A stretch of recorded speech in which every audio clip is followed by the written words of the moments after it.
Millennium and Sustainable Development Goals. Second semester Child Rights and Protection சப்ஜெக்டில் unit 1ல் இருக்கிற முக்கியமான 10 மார்க்ஸ் கொஸ்டின் இது. சஸ்டைனபிள் டெவலப்மெண்ட் கோல்ஸ் பற்றி எழுத சொல்லுவாங்க, இல்லை 2 கோல்ஸை பற்றியுமே எழுத சொல்லுவாங்க. இது என்ன கான்செப்ட்னு இப்போ பார்க்கலாம். யுனைடெட் நேஷன்ஸ் ஐக்கிய நாடுகள் சபை உங்கள் எல்லாருக்குமே தெரியும். இவங்க இயர் 2000ல் ஒரு இனிஷியேட்டிவ் எடுக்கிறாங்க.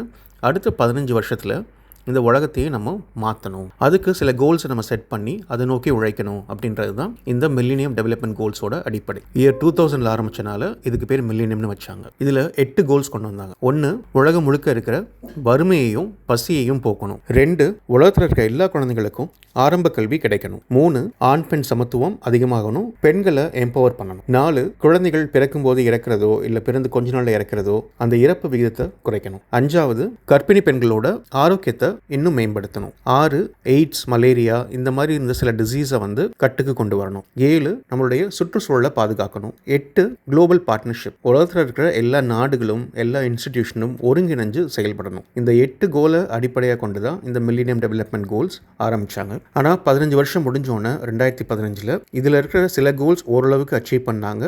பட் பெரும்பாலும் இது பெருசாக சக்ஸஸ்ஃபுல்லாக ஆகலை. அப்போ தான் இந்த சஸ்டைனபிள் டெவலப்மெண்ட் கோல்ஸ் இதை கொண்டு வராங்க. இன்னும் டீட்டெயில்டாக, இன்னும் ஃபோக்கஸ்டாக இதில் 17 கோல்ஸ் செட் பண்ணுறாங்க. 2015லேருந்து 2030க்குள்ளே இந்த கோல்ஸை நம்ம அச்சீவ் பண்ணணும் அப்படின்றது தான் இவங்களுடைய நோக்கம். 1, வறுமை இல்லாமல் இருக்கிறது. 2, பசி இல்லாமல் இருக்கிறது. 3, எல்லாரும் ஆரோக்கியமாக இருக்கிறது.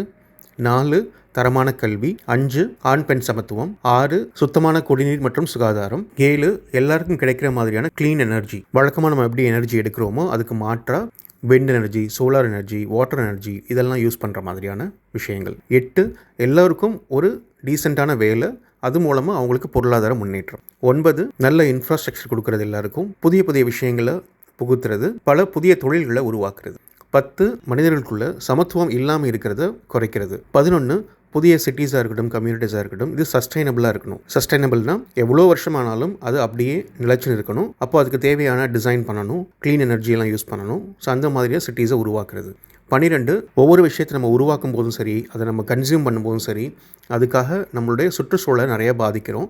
அதை பாதிப்படையாமல் எப்படி தேவையான அளவு மட்டும் கன்சியூம் பண்ணுறது, தேவையான அளவு மட்டும் ப்ரொடியூஸ் பண்ணுறது, அதுதான் இந்த கோல். 13, கிளைமேட் ஆக்ஷன், ஓசோனில் ஓட்ட விழுகிறது, பனிப்பாறை உருகிறது, இந்த மாதிரி விஷயங்கள். 14, லைஃப் பிலோ வாட்டர், கடல்வாழ் உயிரினங்கள், அங்கே இருக்க பவளப்பாறைகள் இது எல்லாத்தையும் பாதுகாக்கிறது. 15, லைஃப் ஆன் லேண்ட், இயற்கையை பாதுகாக்கிறது. 16, peace, justice and strong institutions, சமாதானம், நீதி அதை நிலைநாட்டுறதுக்கு நல்ல ஸ்ட்ராங்கான இன்ஸ்டிடியூஷன்ஸ் இருக்கணும். அதுக்கு ஒரு உதாரணம் United nation. 17, partnership for the goals, எல்லாரும் ஒருங்கிணைஞ்சு செயல்படணும். இந்த 17 தான் இந்த எஸ்டிஜி கீழே வருது.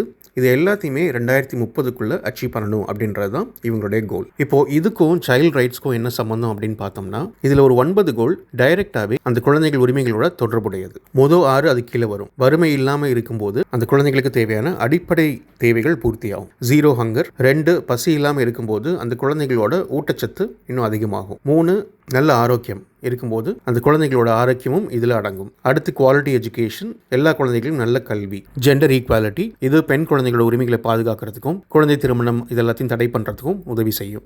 6, சுத்தமான குடிநீர், இதுவும் குழந்தைகளோட ஆரோக்கியம் சம்மந்தப்பட்டது. அடுத்து 8, டீசென்ட் ஒர்க், இதுக்கு கீழே குழந்தை தொழில்களை காப்பாற்றுறது, அவங்கள வேலைக்கு அனுப்பாமல் ஸ்கூலுக்கு அனுப்புறது, இதெல்லாம் இதுக்குள்ளே அடங்கும். 10, ரெடியூஸ்ட் இன்இக்வாலிட்டிஸ், இது சமுதாயத்தில் ஒடுக்கப்பட்ட குழந்தைகள் அவங்களுடைய உரிமைகளை பாதுகாக்கிறதுக்கு உதவி செய்யும். 16, பீஸ் அண்ட் ஜஸ்டிஸ், இது குழந்தைகளை ப்ரொடெக்ட் பண்ணுறதுக்கு தேவையான இந்த சிஸ்டம் அதை உருவாக்கும். 17, பார்ட்னர்ஷிப், எல்லாரும் ஒருங்கிணைஞ்சு இந்த குழந்தைகளோட வெல்ஃபேருக்காக உழைக்கிறதுக்கு இந்த கோல் யூஸ் ஆகும். இவ்வளோதாங்க இந்த டாபிக். ரொம்பவே ஈஸியாக ஸ்கோர் பண்ணலாம். ஆனால் இதை எக்ஸாமில் 10 மார்க்ஸ்க்கு எப்படி எழுதுறது, அதுக்காக தான் உங்களுக்காக ஸ்பெஷலாக பிஎட் எக்ஸாம் கிட் ஒன்று ரெடி பண்ணியிருக்கோம். இதில் யூனிட் வைஸாக முக்கியமான எல்லா 5 மார்க் கொஸ்டின், 10 மார்க் கொஸ்டின் இருக்கும்.